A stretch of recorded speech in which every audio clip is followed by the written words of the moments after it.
Il faut poursuivre la plateforme de Tunisie, oui, l'intervention que vous aviez consentie hier, oui. Alors vous constatez que parfois il y a de longues pauses avant de trouver le mot. Oui, c'est ça. Bon, vous le constatez, oui. Bien.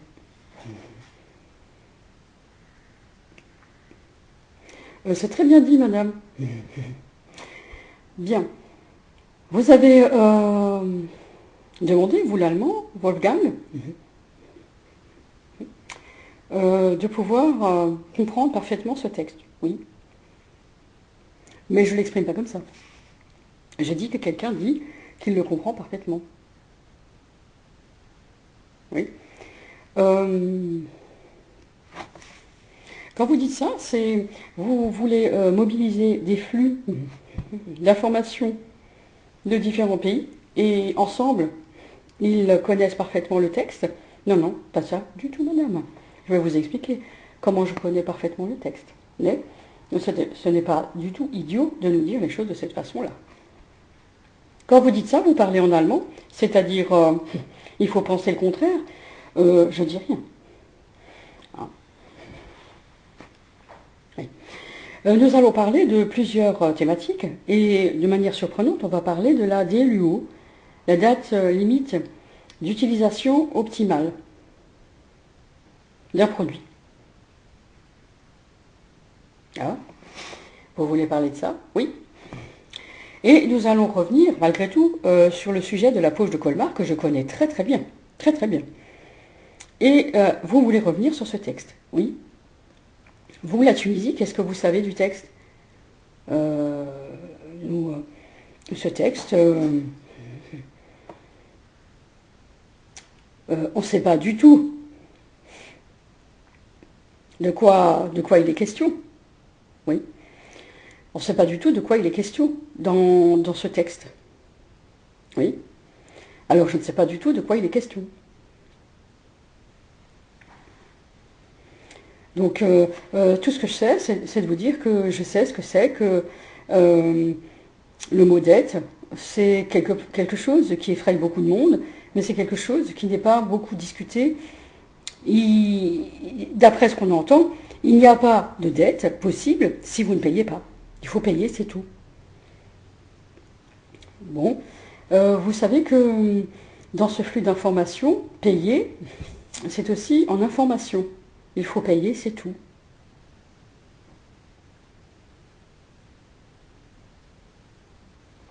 Et vous direz, l'américain, oui. Le russe aussi. Où est l'argent? Où est l'argent? Oui, c'est ça. Oui, je suis d'accord. Et alors, il s'agit de dire quelque chose qu'on n'a jamais entendu.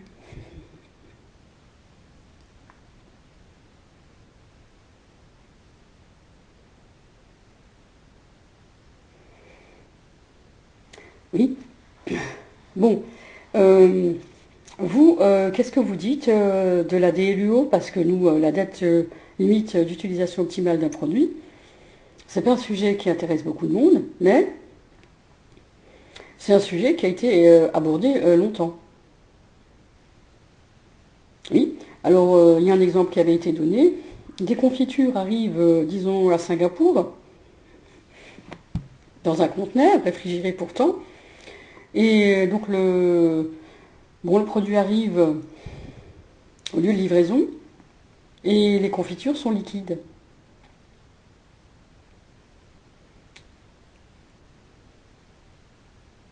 Sont arrivées dans un état pitoyable, alors que le conteneur était réfrigéré. On peut pas incriminer le conteneur, une rupture de la chaîne du froid, non, c'est pas ça.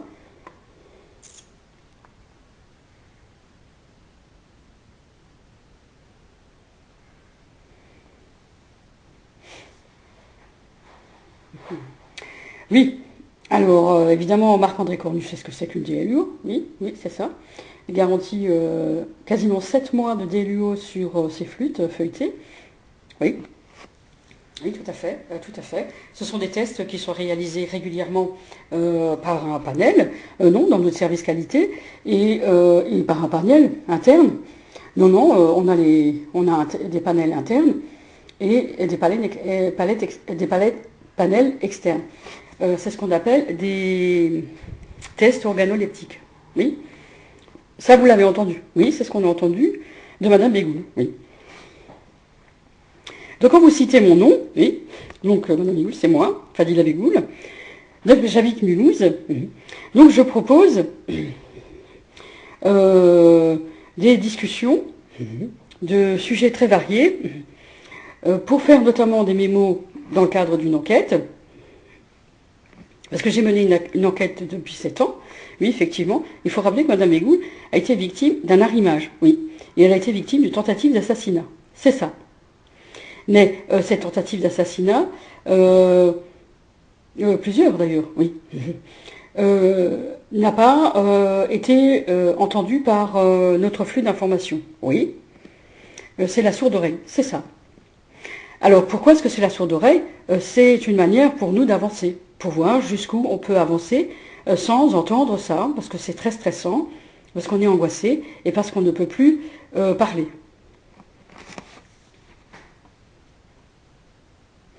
Il y a aussi cette attitude dans différents réseaux, oui, si admettons il y a un décès, bon, dans une famille par exemple, oui, il y a une sorte d'attitude qui consiste à ne plus contacter l'ami.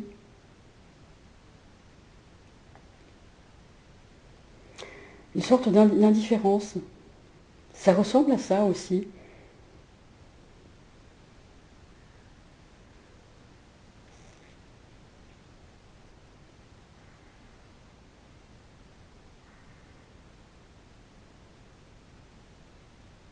Oui, c'est vrai. Oui. Ensuite, c'est difficile de parler toujours de l'arrimage quand on veut parler de sujets très variés au début. Mais vous avez décidé de dire, de citer tout de suite mon nom, oui, voilà. Mais je n'ai rien à cacher, moi. Oui, tout à fait. Normalement, c'est à moi de me présenter. Vous allez le faire, hein, c'est sûr. Oui, oui. Mais voilà, je voulais dire que Madame Bégoul, elle savait pour les tests organoleptiques. Oui, tout à fait. Oui, tout à fait. Donc, je travaille dans une société qui fabrique des biscuits apéritifs. Oui, c'est ça. Et Monsieur Cornu est propriétaire de la société aujourd'hui. Monsieur Cornu est un industriel suisse.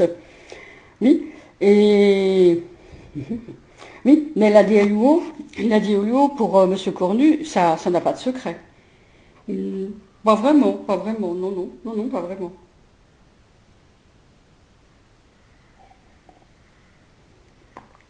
J'ai entendu,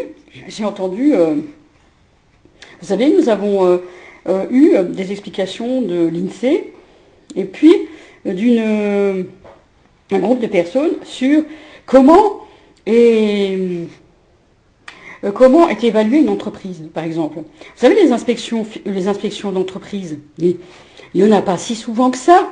Mais là, on se demande, mais pourquoi ils ne les inspectent pas? Pourquoi? Mais il n'y en a pas si souvent que ça. Oui, effectivement.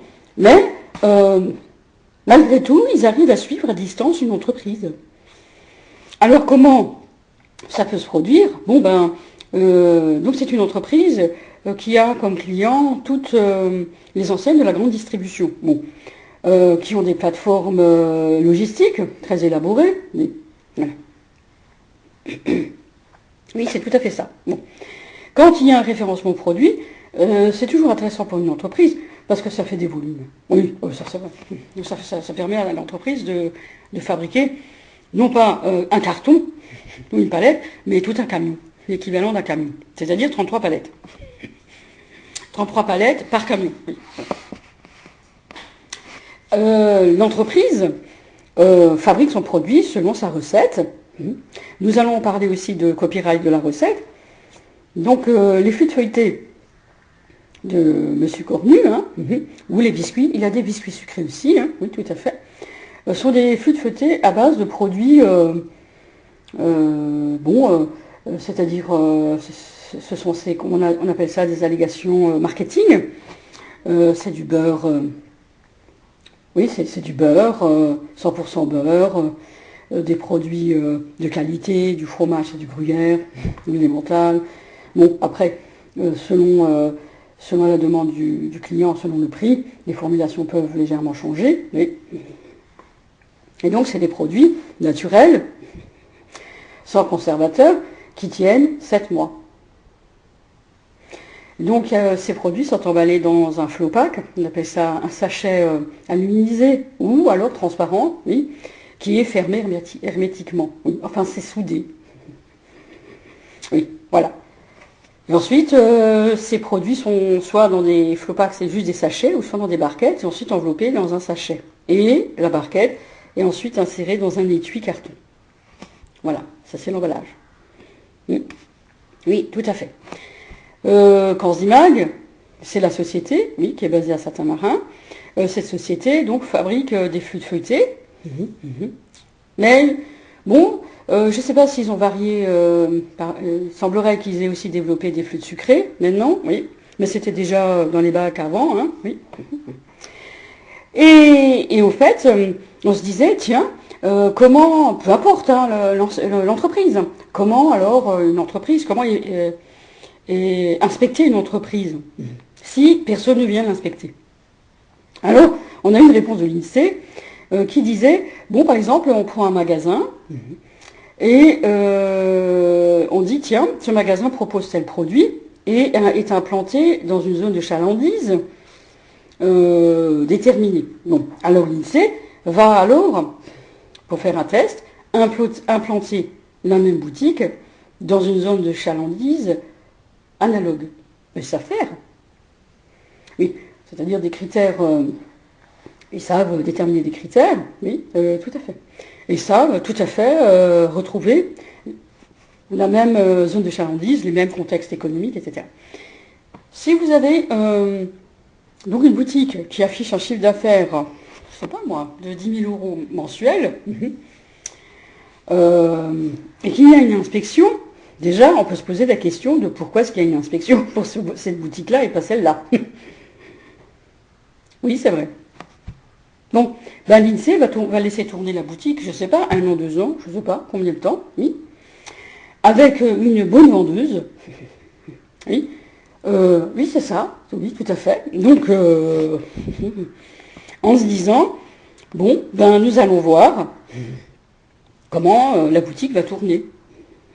Avec donc des critères qui changent. Non, non, ben, je veux dire, ils sont supposés avoir une bonne vendeuse, notamment celle qui gère la boutique ou celui qui gère la boutique, c'est parfaitement vendre ses produits, non? Oui. Je bois du thé.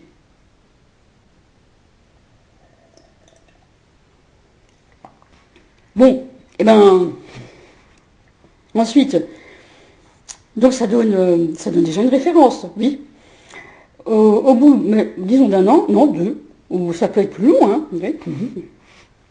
Disons 2 ans, l'INSEE compare le chiffre d'affaires de la boutique inspectée et le chiffre d'affaires de la boutique de référence, l'INSEE. Et alors je ne sais pas, est-ce qu'il y a, vous pensez, des ajustements pour dire il faut aider la boutique à mieux vendre? Ça, je ne sais pas. Ça, je sais pas. Si, je suis sûre que si. Bon, moi, je ne pourrais pas vous dire. Hein. Ça, je ne sais pas. Je sais qu'ils font ça.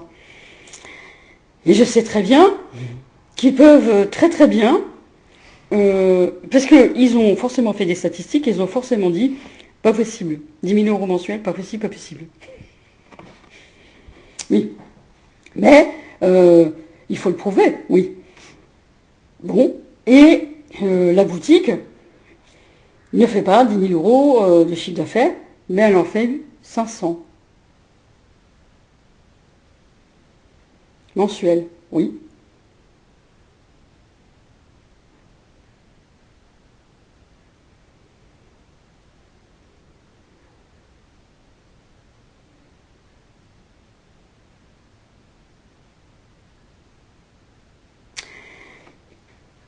Bon, alors la rotation des stocks, bon c'est, la rotation des stocks est c'est un critère très important, évidemment, hein, évidemment. Et puis, alors pour une société qui fabrique un produit, c'est pas pareil, et qui est référencée dans une grande enseigne, oui, c'est pas pareil, c'est sûr, les grandes enseignes ont leurs statistiques, hein.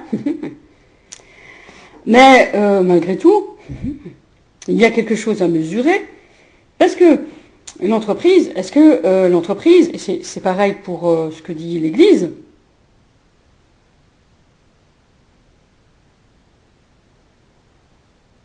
ce que montre l'Église, et on a eu un exemple d'une société pas loin ici à Mulhouse. Oui. Est-ce que l'entreprise fabrique continuellement ses produits?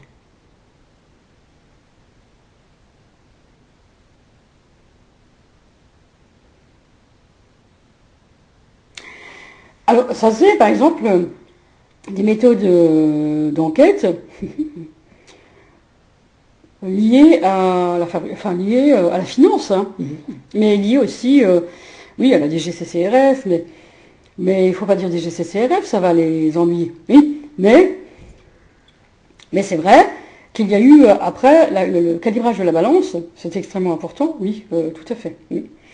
Parce que si vous annoncez un grammage, oui, il faut que ce soit en conformité avec ce qui est affiché sur l'emballage. Oui, oui, on est d'accord, hein. Mais si par exemple vous retirez une flûte, de la barquette, disons c'est 2 grammes, c'est-à-dire au bout de je ne sais pas combien de barquettes, vous en avez une autre. Vous en avez une, donc ça fait une plus-value pour l'entreprise. Par exemple. Oui. Par exemple, oui, voilà. Et donc, un groupe, donc on va les laisser parler, oui. Alors nous, on a fait le test, c'est facile. On sait parfaitement fabriquer les produits de Cornu. Oui. C'est facile, c'est vraiment facile, c'est de la pâte feuilletée. Et alors, vous mettez par exemple du romarin, et puis voilà. Donc une pâte feuilletée salée, vous mettez du romarin, voilà, c'est tout. C'est torsadé, et c'est tout. Il n'y a plus rien à faire. Après. Il faut cuire, oui, et vous mettez sous barquette. Voilà. Nous, on met barquette, tout simplement. Et ensuite, pendant 2 mois, on a eu la plateforme de Cornu, c'est-à-dire qu'on a réussi à dire à Carrefour de nous laisser vendre le produit pendant 1 mois. Et c'est comme ça que ça s'est passé. Alors là, pas du tout. On a fait ça en réel. C'est-à-dire que je vais vous préciser pourquoi est-ce que vous me suivez avec mon compteur Linky, avec le compteur Linky. Je vais préciser ce que je dis. Vous savez que moi, je ne cuisine pas au gaz, l'électricité. Et j'ai une plaque électrique.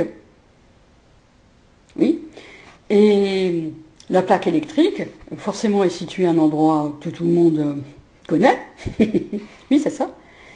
Et quand je cuisine, un Allemand cuisine. Ensuite, ce qui est important pour l'Allemand, c'est d'associer un temps de cuisson à quelque chose. Oui. Tiens, là on a eu 10 minutes. Tiens, on a eu 20 minutes. J'ai dit que j'ai pu cuire des muffins en 20 minutes. Oui, par exemple. Oui. Oui. Et alors, si par exemple il dit c'est le 20 minutes muffin, non. On ne fait pas comme ça. On dit il y a eu un temps de cuisson de 20 minutes. Parce que c'est pas comme ça qu'on fait. Oui.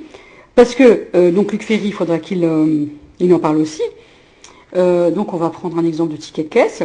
Monsieur Ferry a pu suivre les achats de quelqu'un. La liste des courses de quelqu'un. Ou c'est pas forcément des courses, c'est quand il va chez le papetier, quand il va. Oui, oui, c'est vrai. Mais vous voulez dire que oui, parce que en fait, ça c'est très important de le dire, le compteur Linky, c'est le compteur qui va vous permettre de savoir ce que fait la personne. Bon, juste avec le compteur, ça suffit pas. Oui, c'est ça. Il faut l'associer avec des personnes. Il faut l'associer à quoi? Ben, justement, parce que, donc, rue de l'aveugle, oui, c'est ça, on l'appelle comme ça.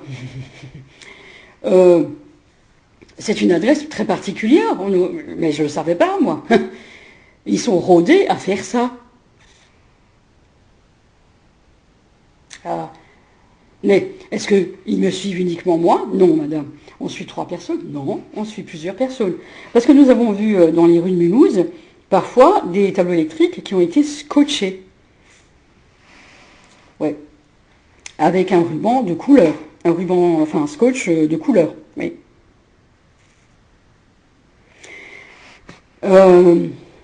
Oui, ça a été fait pendant Corona notamment. Ça, c'est très très vrai. Mais aussi avant. Je trouve que non. Oui. Et alors, vous la suivez? Oui. C'est-à-dire, elle cuisine beaucoup de choses. Non, elle cuisine pas. Elle a un temps de cuisson qui est très conventionnel, je trouve. Ouais, non, elle cuisine pas beaucoup. Mais je vais dire, si par exemple, on sait quand elle fait de l'ordinateur, hop, on sait quand elle fait... oui, parce que c'est la consommation de l'appareil. Ah, c'est ça, oui. Parce que la plaque, ils savent quelle plaque électrique j'ai, donc, ah, je ne sais pas si c'est à la minute, pas tout à fait faux. Donc ils savent quel appareil j'utilise. Oui, c'est vrai. Bon, oui, mais, et, donc ça s'est mis en place très rapidement, oui. Et le temps, la consommation d'électricité a été suivie sur 7 ans. Je sais pas, 7 ans, je sais pas. 5, c'est sûr, oui.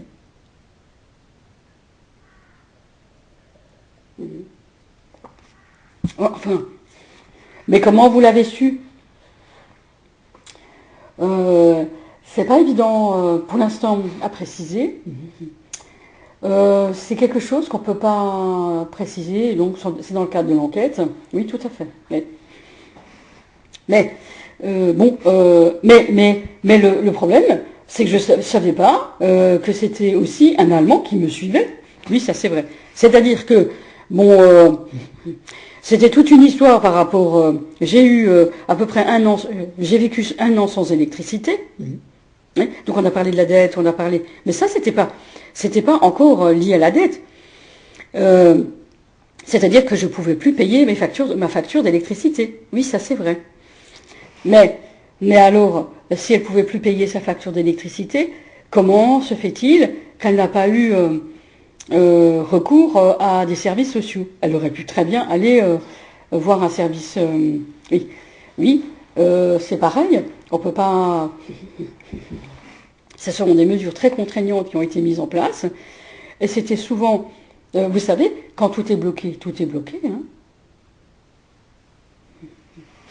C'est eux qui décident à un moment donné de dire, bon, vous pouvez aller donc à la mairie. Voilà. C'est pas comme ça, hein. C'est que quand on m'a dit, après ce qui m'est arrivé, qu'on m'a dit que je devais encore rembourser une dette, j'ai dit, ça alors. J'ai trouvé ça d'une injustice. Bon. Si, ça moi jamais. Jamais. Je n'ai jamais vécu ça. C'est affreux pour moi. Être en dette, ça ne m'arrive pas. Je suis quelqu'un qui sait parfaitement gérer mon argent. Parfaitement. Pouf! Je sais faire des concessions sur le plan alimentaire. Je sais faire, je veux dire, des sacrifices alimentaires sur le plan alimentaire. Je sais me restreindre beaucoup pour ne pas beaucoup dépenser. Ça, je sais faire. Mais qu'on me dise que je dois encore de l'argent après tout ça, ça non. Ouais. Oui, ça c'est vrai. Donc, c'était pour dire par rapport au compteur Linky, bon, je sais que par exemple, les Allemands savent à peu près ce que je cuisine. Et après, ils ont des moments où je cuisine plus régulièrement. Et là, ils le disent. Et alors, ça fait une sorte d'agitation. Mais alors, ça fait comme, parce qu'il faudrait reprendre le texte Horreur d'un monde sans dette, donc le texte de Rabelais du tiers-livre, et à un moment, il y a quelque chose qui est dit comme, attendez voir, oui, tout ce monde en perturbation, oui, Ces gens-là, parce que eux sont tenus de ne pas faire beaucoup de cuisson. Quand ils sont dans un lieu, ils sont dans un lieu où ils peuvent vivre sans électricité et sans eau.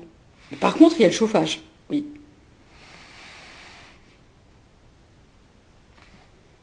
Mais alors, il faut figurer l'électricité, enfin, le temps de cuisson, je ne sais pas de quelle façon, mais c'est affreux après.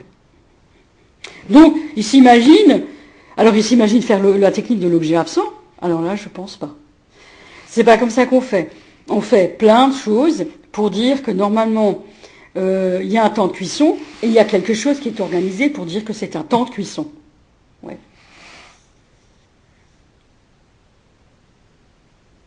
Bon, voilà. Bon.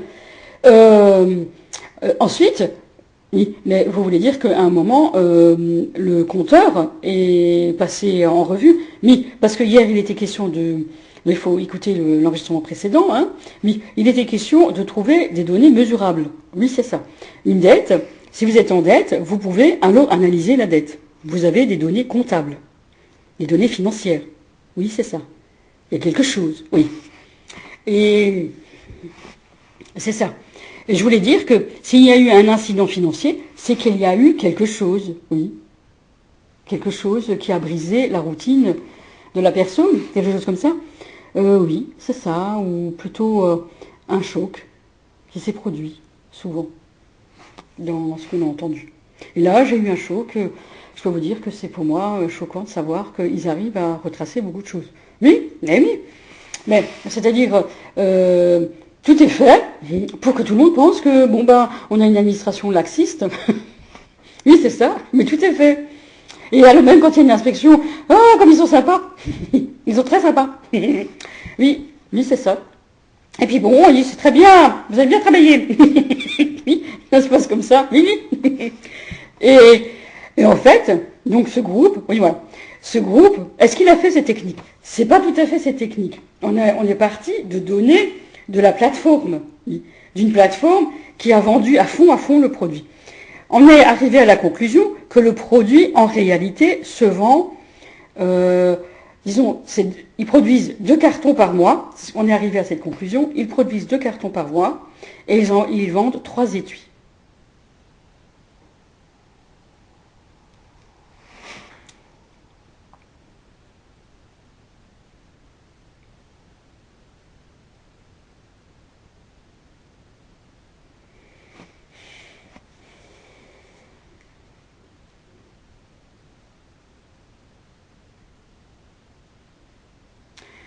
Oui, c'est un peu...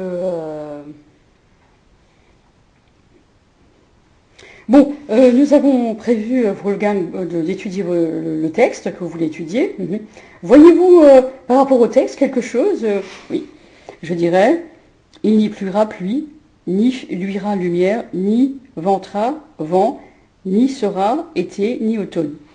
C'est-à-dire que nous savons faire des conditions de travail de manière à ce que nous sachions pas du tout de quoi il s'agit. Dans la technique de l'objet absent, oui. Oui, et alors vous êtes en train de me dire, c'est un fabricant de pain qui dit qui a laissé son pain sous la pluie. Mais monsieur, pourquoi est-ce que vous avez laissé votre pain sous la pluie? Mais chez nous, il ne pleut pas.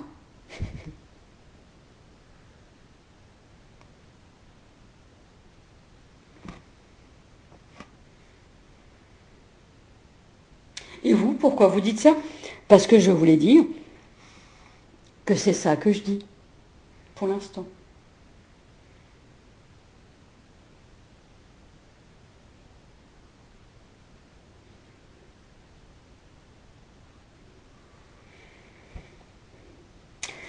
Bien. Est-ce que vous avez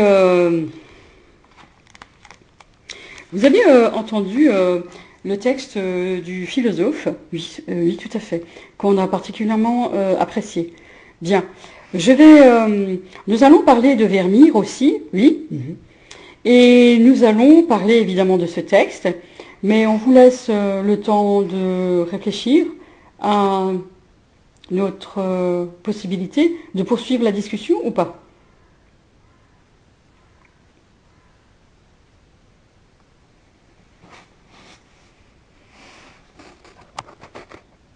Donc c'est la quatrième partie. Oh, je sais pas, j'ai pas. Oui. Bon, disons que c'est la quatrième partie. Non, la cinquième partie. Donc fin de la cinquième partie.